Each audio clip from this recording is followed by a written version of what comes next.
Hi everyone, I'm Michael Henley, the CEO of Brandywine Oak Private Wealth. I'm joined by Alison Dorsman, the co-CEO of the firm, and we're going to go over the One Big Beautiful Bill Act today and some specific case studies on kind of how it applies to individuals and families. So Alison, let's start off with the additional senior deduction for taxpayers over age 65.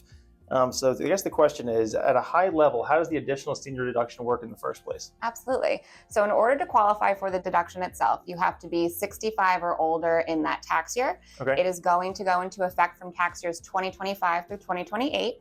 And it is going to be $6,000 per person. So if you're a married couple filing jointly, that's potential $12,000 in deductions, and you will receive it whether or not you take the standard deduction or you itemize. The big caveat, though, is it's all based on income, whether or not you can receive it. So if you have upwards of $150,000 of income, you'll receive the full deduction. If you're between, it starts to phase out, though, after the $150,000. And by $250,000 of income, it's completely phased out, so you receive nothing.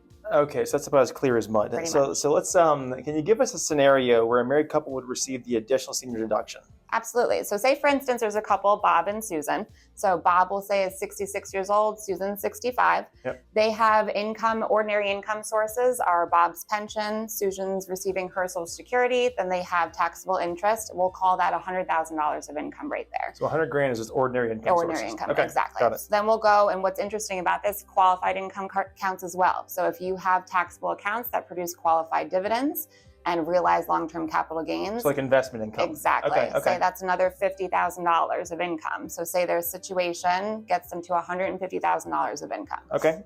So in that situation, because they are both 65 and older, they do end up receiving that full $12,000 of deductions. Because they're at 150 of income but not higher. Exactly. Okay, got it. Exactly it. So Alison, give us a scenario where a married couple may not receive the full deduction, the full $12,000 deduction. Absolutely. So this is where it gets a little bit more complicated. So say in this instance, we have another couple married filing jointly. Okay. There's John, age 86, and his wife Betsy is age 80.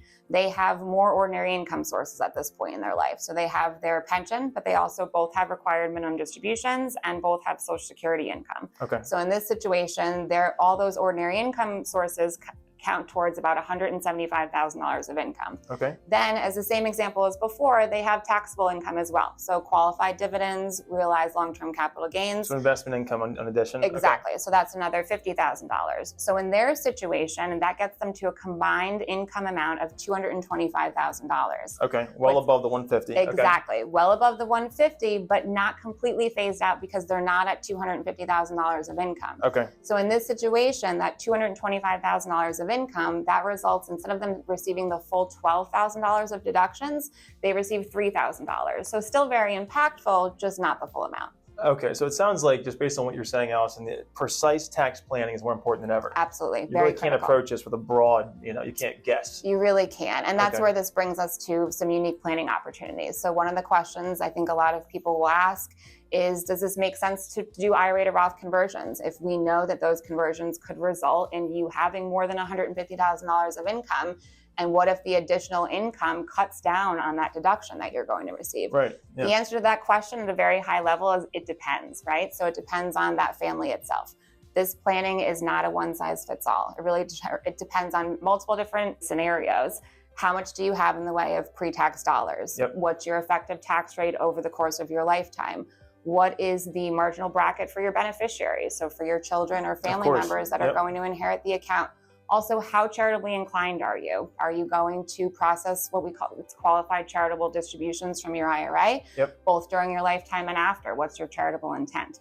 So right now, this puts us in a position where qualified charitable distributions are more impactful than ever before. And just talk to, what is that again? Absolutely. So that's when you take money from your pre-tax IRA and you have that money go directly to charity. A couple of different benefits is it's tax-free. So it comes out of your pre-tax IRA completely tax-free. Okay. So right now, if you're in a situation where you have a required minimum distribution, say it's $25,000, you can take $5,000 of that, have it go directly to charity.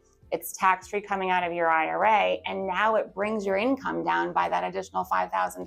So that could help you qualify for the senior deduction. Exactly. Interesting. Yep. Okay, So got it. Exactly it. Okay, Absolutely. makes a lot of sense. Yeah. Great stuff. Well, thanks everyone for joining. This has been super insightful as always. Thanks for the insight, Alison. Absolutely. And until next time. Thanks for having me.